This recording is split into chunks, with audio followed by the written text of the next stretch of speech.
Maple Creek Estates was the kind of place people move to when they're done with character and just want peace. The lawns were a uniform, chemically induced green. The mailboxes all stood at a perfect 90-degree angle. The houses, while slightly different models, all adhered to a strict palette of beige, taupe, and what the HOA handbook called whisper gray. It was suburban perfection, a carefully curated portrait of tranquility. And for the first 2 years, my wife, Sarah, and I lived there. It was exactly that. Our biggest neighborhood drama was a heated debate on the community Facebook page about whether inflatable holiday decorations were tacky. Our next-door neighbor, David, was a huge part of why we loved it so much. He was a high school history teacher, a guy with a booming laugh who could grill a steak to perfection, and would always wheel your garbage cans back up your driveway if he got to them first. We'd share beers over the fence in the summer, talking about everything and nothing. He and his wife Maya were just good, solid people, the kind of neighbors you pray for when you sign that 30-year mortgage. The trouble started, as it often does, with something small. Something beautiful, actually. On the 1st of June, David mounted a new flagpole bracket next to his front door. A few days later, a flag went up. It wasn't the stars and stripes, which flew from a taller, permanent pole at the neighborhood entrance. This one was different. It had bold stripes of red and black, a brilliant white starburst in the center. It was a Juneteenth flag. I remember seeing it for the first time while I was getting the mail. It looked fantastic against the whisper gray of their house. It had life. It had meaning. I smiled, gave David a thumbs up as he watered his hydrangeas, and he smiled right back. It felt like a small, positive addition to the beige monotony. A little bit of character in a place that actively fought against it. I had no idea it was a declaration of war. The first tremor came in the form of Carol Baxter, the HOA president. Carol was a woman who seemed to be powered by low-grade indignation and the thrill of enforcing bylaws.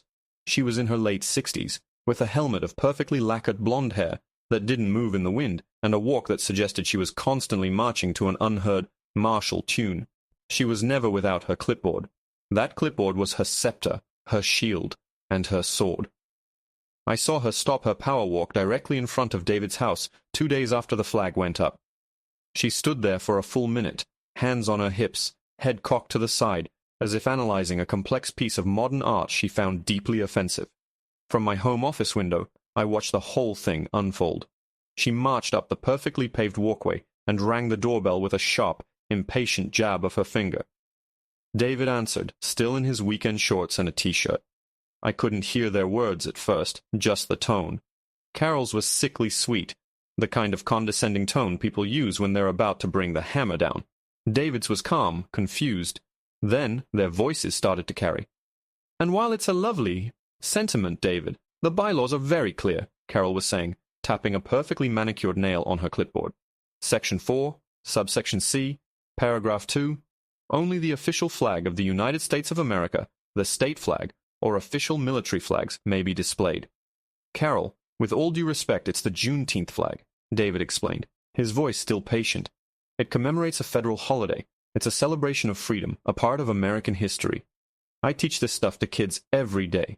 That may be, sweetie, she said, and the word sweetie was laced with so much venom it could have curdled milk. But it's not on the approved list. The rules are the rules. They exist to maintain the aesthetic harmony of the community. Aesthetic harmony. That was her go-to phrase for, do what I say. I'd heard her use it to tell a family they had to take down their kid's tree swing. David's posture stiffened. So a Christmas wreath is fine? A Halloween ghost hanging from the porch is fine? But a flag celebrating the end of slavery in this country disrupts the aesthetic harmony. Carol's smile didn't waver, but her eyes went cold. Those are temporary holiday decorations. A flag is a permanent fixture. It needs to be down by the end of the day, or I'll have to issue a formal violation notice. We wouldn't want that, would we? She turned and marched away without waiting for a reply, her white sneakers squeaking on the pavement. David stood in his doorway for a long moment, just staring after her. He looked over, saw me in the window, and gave me a weary, frustrated shrug. I felt a hot coil of anger tighten in my gut. This wasn't about a rule book. This was about something else entirely. The flag stayed up. The next day, a crisp white envelope was taped to David's front door. It was an official violation notice. The fine was $50, and a note at the bottom, in Carol's neat, looping handwriting, read, Per diem. The fine will be assessed for each day the violation continues. $50 a day. For a flag. The neighborhood Facebook page, usually a benign space for lost dog posts and plumber recommendations, started to simmer. A few people posted messages of support for David, quoting the Freedom to Display the American Flag Act and arguing a federal holiday flag should be included. But for every message of support, there were 2 or 3 from Carol's disciples, chirping about following the rules we all agreed to, and protecting our property values. Sarah and I went over to David and Maya's that evening with a bottle of wine. "We're just going to ignore it," Maya said, her voice tight with frustration as she chopped vegetables in their kitchen. "It's ridiculous. It's harassment. What's she going to do?" David was quieter. "She's going to keep fining us," he said, staring out the window at his flag, which was now illuminated by the porch light. "She enjoys this. This is her power." He was right. Every single day, a new violation notice appeared on their door. Sometimes Carol would deliver it herself, a triumphant little smirk on her face as she taped it up. After a week, the fines had reached $350.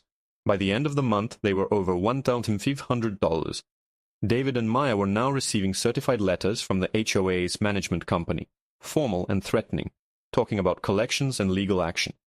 The flag became a symbol, not just of Juneteenth, but of defiance. David refused to take it down.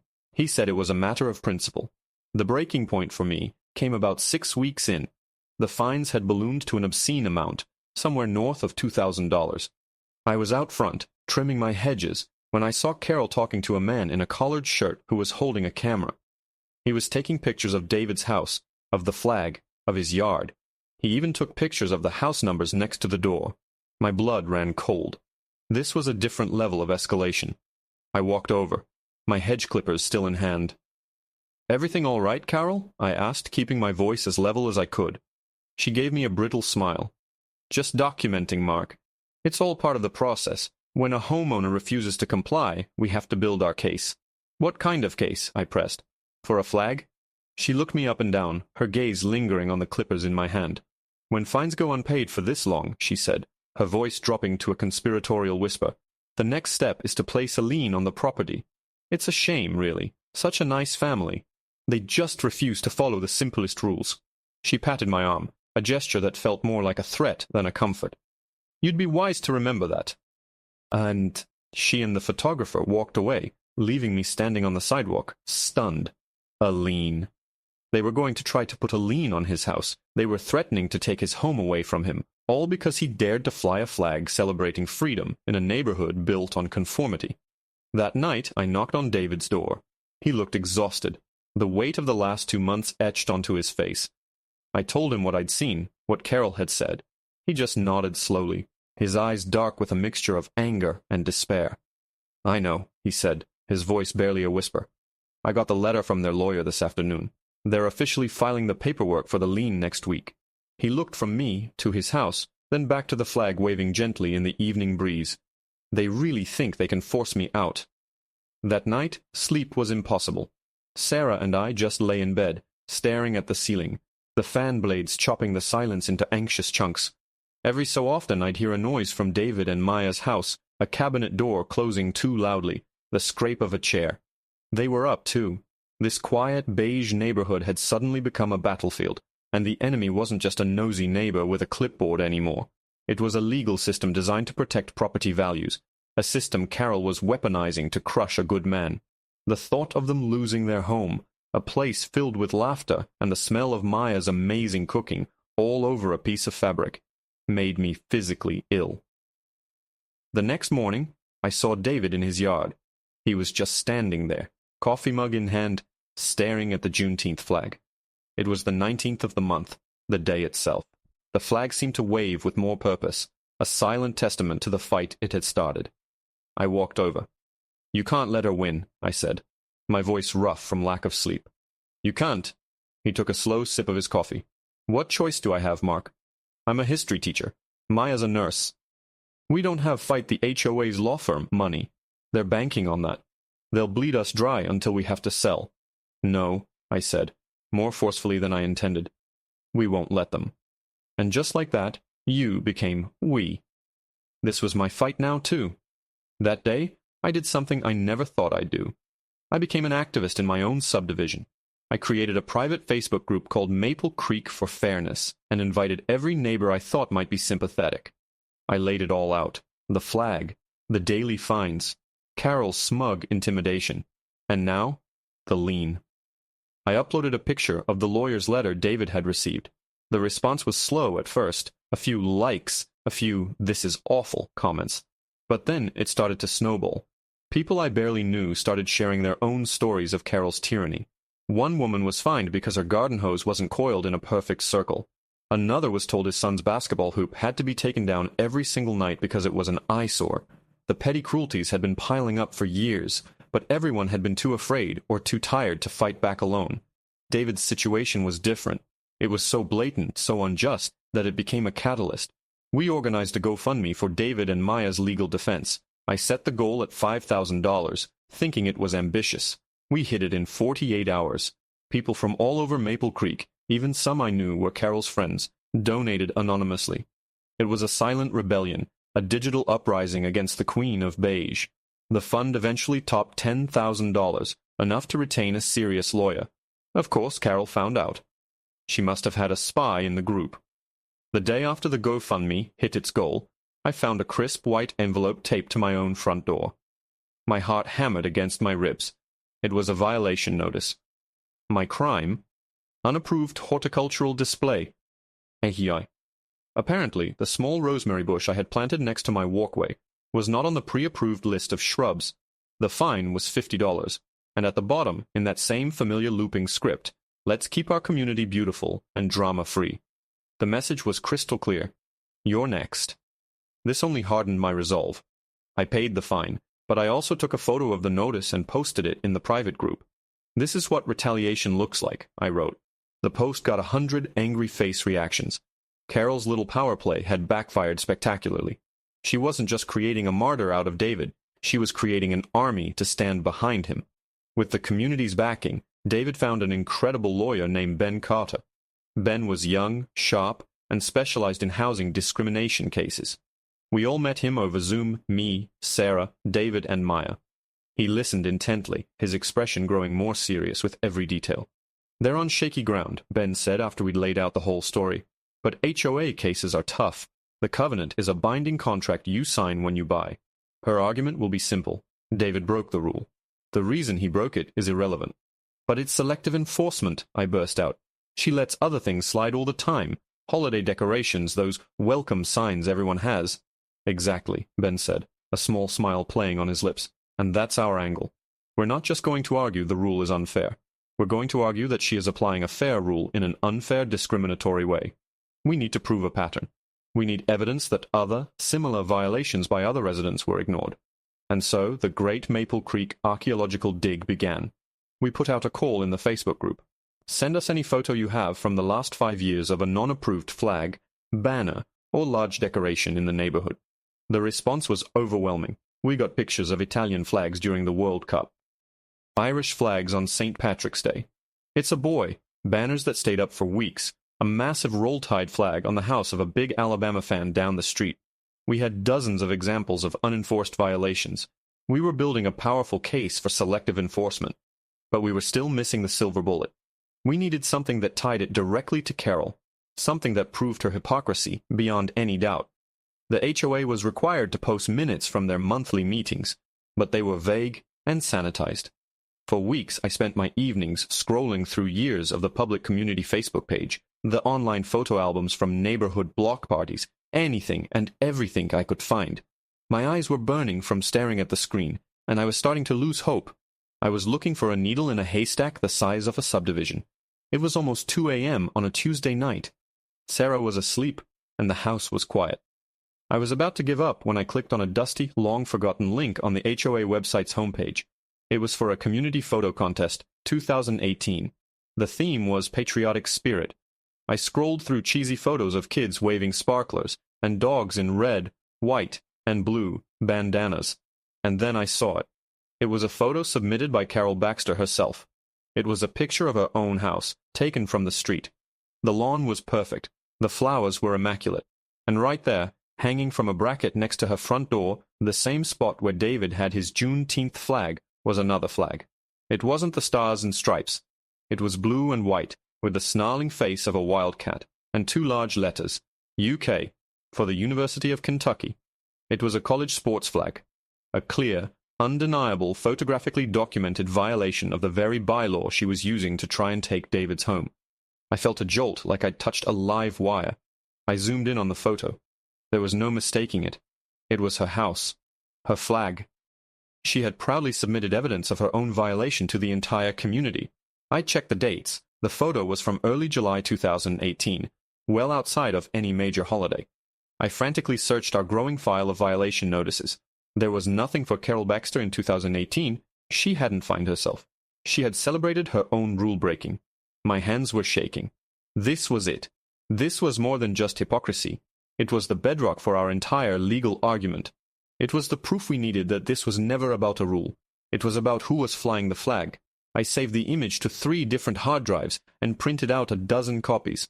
I picked up my phone, my heart pounding in my chest. It was late, but I didn't care. David had to know. I dialed his number, and he answered on the first ring, his voice thick with sleep. "Hello?" "David," I said, trying and failing to keep my voice from trembling with excitement. "It's Mark. I found it. I found the silver bullet. Carol is done." The next day felt like the prelude to a storm. There was a strange electricity in the air, a sense that the beige tranquility of Maple Creek was about to be shattered. I met with David and Ben Carter on another Zoom call, my hands still buzzing with nervous energy as I shared my screen and displayed the picture of Carol's house with the UK flag. There was a moment of stunned silence. Then Ben let out a low whistle. "Mark, you're not just a good neighbor, you're a first-rate private investigator," he said, a wide grin spreading across his face. "This is it. This is the ball game. This isn't just selective enforcement. It's blatant, documented hypocrisy from the president of the board herself. This goes beyond a simple dispute over bylaws." David just stared at the picture, his face a mixture of disbelief and vindication. "All this time," he whispered, shaking his head. "All this stress, the threats, the sleepless nights, and she was doing the exact same thing." Ben's tone turned serious. "Okay, here's the plan. We're no longer on the defensive. We're going on the attack. We're going to countersue. We'll sue the HOA, and we will name Carol Baxter personally." My eyes widened. "You can do that?" "Absolutely," Ben confirmed. "We're alleging housing discrimination under the Fair Housing Act. We'll argue that the HOA, under Carol's direction, has created a hostile environment and has selectively enforced a facially neutral rule with discriminatory intent. The Juneteenth flag is a symbol of black history and freedom. By targeting that specific flag while allowing others, she's sending a clear message about who is and who is not welcome to express their heritage in this community. And her own flag photo proves she doesn't believe in the rule, only in who it applies to. We're going to ask for the fines to be voided, for our legal fees to be paid, and for punitive damages." Punitive damages. The words hung in the air. This was no longer about a $50 a day fine. This was about making them pay for what they did. The lawsuit was filed the following week. The moment the papers were served, the neighborhood detonated. Carol, predictably, went on the offensive on the main community Facebook page. She posted a long, rambling screed about frivolous lawsuits and activist neighbors trying to destroy our community. She claimed her UK flag was a temporary decorative item, even though the photo showed it on a permanent flagpole bracket. Her supporters rallied around her, accusing David of trying to get a payday, and me of being a troublemaker. But the tide had turned. The photo of her flag, which we posted in our Maple Creek for Fairness group, went viral within the subdivision. People who had been on the fence, who had mumbled about just following the rules, could no longer ignore the glaring double standard. The silent majority started to find its voice. People began posting their own photos of Carol's past violations, her garbage cans being left out too long, a small political yard sign she had up during an election 2 years prior. Her carefully constructed image of an impartial, rule-abiding leader crumbled in a matter of days. The legal battle dragged on for months. It was a grueling process of depositions, motions, and endless paperwork. Carol's lawyers were a high-priced firm from downtown, the kind that charges by the minute just to breathe in a client's direction. They were aggressive and condescending. During his deposition, they tried to paint David as an agitator, someone who flew the flag specifically to provoke the HOA. "Isn't it true, Mr. Henderson," one of the lawyers sneered, "that you were fully aware of the bylaw regarding flags before you installed your flagpole?" David remained calm, his history teacher demeanor serving him well. "I was aware of the bylaw," he said evenly. "I was also aware of the numerous other flags I've seen in this neighborhood over the years that were never fined. Flags for sports teams, for other countries, for holidays. I assumed the rule was either no longer enforced or was enforced with common sense." "And you consider a Juneteenth flag to be common sense?" the lawyer pressed. David leaned forward slightly. "I consider a flag commemorating a federal holiday, one that celebrates the emancipation of the last enslaved people in this country, to be far more than common sense. I consider it to be patriotic. I consider it to be American history. The same history I teach every day." It was a powerful moment. I was sitting right behind Ben, and I could see the lawyer falter, just for a second. They had no answer for that. My own deposition was even more contentious. They tried to frame me as a busybody with a personal vendetta against Carol. They brought up the fine for my rosemary bush, implying my entire involvement was an act of petty revenge. "It wasn't revenge," I stated, looking the lawyer dead in the eye. "It was a wake-up call. It was proof that Carol Baxter uses the HOA bylaws not to maintain order, but to punish anyone who disagrees with her. It's not about bushes or flags, it's about control." Finally, after nearly a year of legal trench warfare, a court date was set. The case would be heard not by a jury, but by a judge in civil court. We all felt a knot of anxiety tighten in our stomachs. Everything David's home, the thousands of dollars in fines, the principle of the whole thing would come down to the opinion of one person. The day of the trial, the courtroom was surprisingly full. Dozens of our neighbors from Maple Creek had shown up in support, filling the benches behind us. It was a sea of friendly, encouraging faces. On the other side of the aisle, Carol sat with her two lawyers, looking small and pinched. She refused to make eye contact with any of us. Ben was magnificent. He laid out the case with precision and passion. He presented the mountain of evidence we had collected. The photos of the Irish flags, the Italian flags, the Roll Tide banner. He showed the court the violation notices sent to David, one for every single day. And then he brought out the grand finale. He projected the photo of Carol's UK flag onto the large screen at the front of the courtroom. "This," Ben said, his voice echoing in the silent room, "is the heart of the matter. This is a photo submitted by Miss Baxter herself, a photo of her own home, proudly displaying a non-approved flag. She wasn't fined. She wasn't threatened with a lien. She celebrated it. The only difference between her flag and my client's flag is what it represents. And, Your Honor, the only difference is who was flying it." The judge, a stern-faced woman named Judge Miller, stared at the photo on the screen for a long, uncomfortable minute. She looked over her glasses at Carol, whose face had turned a pale, chalky white. Carol's lawyer tried to argue that it was an apples and oranges comparison, that David's violation was persistent and defiant. But the damage was done. The hypocrisy was laid bare for the entire court to see.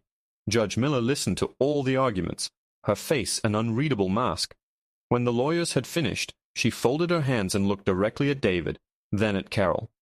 The silence in the courtroom was absolute. You could hear a pin drop. "I have reviewed all the evidence and listened to the testimony," she began, her voice calm and authoritative. "The bylaws of a homeowners association are indeed a contract. However, that contract must be enforced fairly and equitably. It cannot be used as a cudgel to enforce the personal prejudices of its leadership." She paused, and my heart felt like it was going to beat out of my chest. This was it. "In the matter of the fines and the lien against Mr. Henderson's property," she declared, "I find wholly in favor of the plaintiff. The fines are to be voided in their entirety. The lien is to be immediately dissolved. The HOA will also cover all of Mr. Henderson's legal fees." A wave of relief washed over me so powerful my knees felt weak. David reached back and gripped my shoulder, his hand trembling. It was a total victory. But the judge wasn't finished. She adjusted her glasses and looked directly at Carol Baxter. "Furthermore," she said, her voice dropping, taking on a tone of cold fury that sent a shiver down my spine, "I find the actions of the board's president, Ms. Carol Baxter, to be not just discriminatory, but malicious.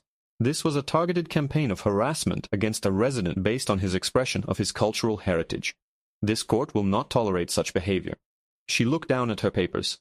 "Therefore, on the matter of the countersuit for punitive damages—" She looked up again, her eyes locking onto Carol. "I have decided to make an example of this case, to send a message to every HOA board that thinks they can act as a petty fiefdom." She took a deep breath. "The court is awarding Mr. Henderson punitive damages. And in light of the egregious nature of Ms. Baxter's conduct, her blatant hypocrisy, and the emotional distress she has caused, I am tripling the amount of the original fines she levied as the basis for those damages." The judge's words hung in the air, each one landing like a gavel strike. Tripling the amount. A gasp rippled through our side of the courtroom. I did the math in my head. The fines had been piling up for months before we filed the lawsuit. $50 a day. It had reached well over $4,000. Tripling that? We were talking about a judgment of more than $12,000. A stunned silence fell over the room, broken only by a sharp intake of breath from Carol's lawyer. Carol herself looked like she'd been turned to stone, her face a mask of disbelief, the color completely drained from it. Judge Miller wasn't done twisting the knife. "And to be clear," she added, her gaze still fixed on Carol, "this punitive judgment is the personal responsibility of Ms. Carol Baxter. The HOA's insurance will not cover damages awarded due to malicious and willful misconduct by a board member. This is on you, Ms. Baxter. You built this house of cards. Now you get to live in it." It was a public evisceration. The judge had not only sided with David, she had personally held Carol accountable for her reign of terror, hitting her directly in the one place she seemed to truly care about, her wallet. As the judge banged her gavel, officially adjourning the session, a quiet cheer erupted from the neighbors behind us. David pulled me into a fierce hug, thumping me on the back. "We did it, man," he said, his voice thick with emotion. "We actually did it." Maya was crying, tears of sheer relief streaming down her face as she hugged Sarah. Leaving the courtroom was a surreal experience. Our friends and neighbors swarmed us, clapping us on the back, shaking our hands. It felt like we had just won the Super Bowl. Across the lobby, Carol and her legal team were huddled together, their faces grim. She looked up and her eyes met mine for a fleeting second. There was no anger, no defiance, just a hollow, defeated look. The Queen had been deposed, her crown of beige authority shattered on the courthouse floor. The fallout in Maple Creek was swift and decisive. The news of the verdict spread like wildfire. The story was even picked up by a local news station, which ran a segment featuring an interview with a very happy David and Maya, standing proudly in front of their house with the Juneteenth flag waving freely behind them. The segment also included a picture of Carol's house with the UK flag, displayed for the entire city to see. The public humiliation was absolute. Within a week, an emergency HOA meeting was called. It was held in the community clubhouse, and it was standing room only. For the first time, the room wasn't filled with Carol's usual cronies. It was packed with the people from our Facebook group, the silent majority that had finally found its voice. Carol, looking haggard and 10 years older, sat at the head table, avoiding everyone's gaze. One by one, people stood up and spoke. They told their stories of petty fines, of intimidation, of feeling like they were walking on eggshells in their own homes. The woman whose garden hose wasn't a perfect circle. The man with the basketball hoop. It was a dam of resentment breaking open. Finally, a motion was made from the floor for a vote of no confidence in Carol Baxter as HOA president. The vote was nearly unanimous. She was stripped of her title, then and there, in front of the entire community she had ruled with an iron fist. She gathered her papers with trembling hands and walked out of the clubhouse without a word, the door swinging shut behind her. A few months later, a "for sale" sign went up in Carol's perfectly manicured front yard. The rumor was that paying the judgment and her own legal fees had wiped out a significant portion of her savings. She sold the house to a young, vibrant family with 3 kids. One of the first things they did was paint the front door a bright, cheerful yellow, a color that would have undoubtedly given Carol a heart attack. It looked fantastic. Maple Creek began to change after that. The new HOA board, which included our friend Maya as the vice president, went through the bylaws with a fine-tooth comb.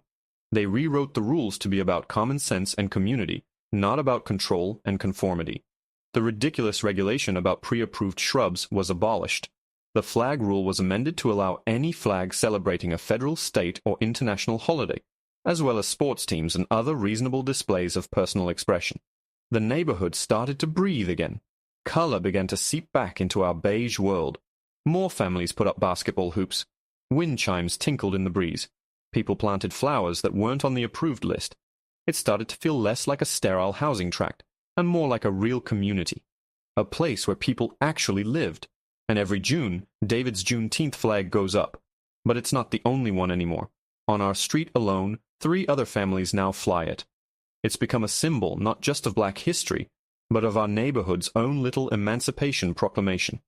It's a reminder that sometimes the most important battles are fought right on your own front lawn, and that no amount of beige can stamp out the vibrant colors of freedom and fairness. We didn't just win a court case, we took our neighborhood back. And every time I walk past David's house and see that flag waving against that whisper gray siding, I smile. It's the most beautiful sight in Maple Creek.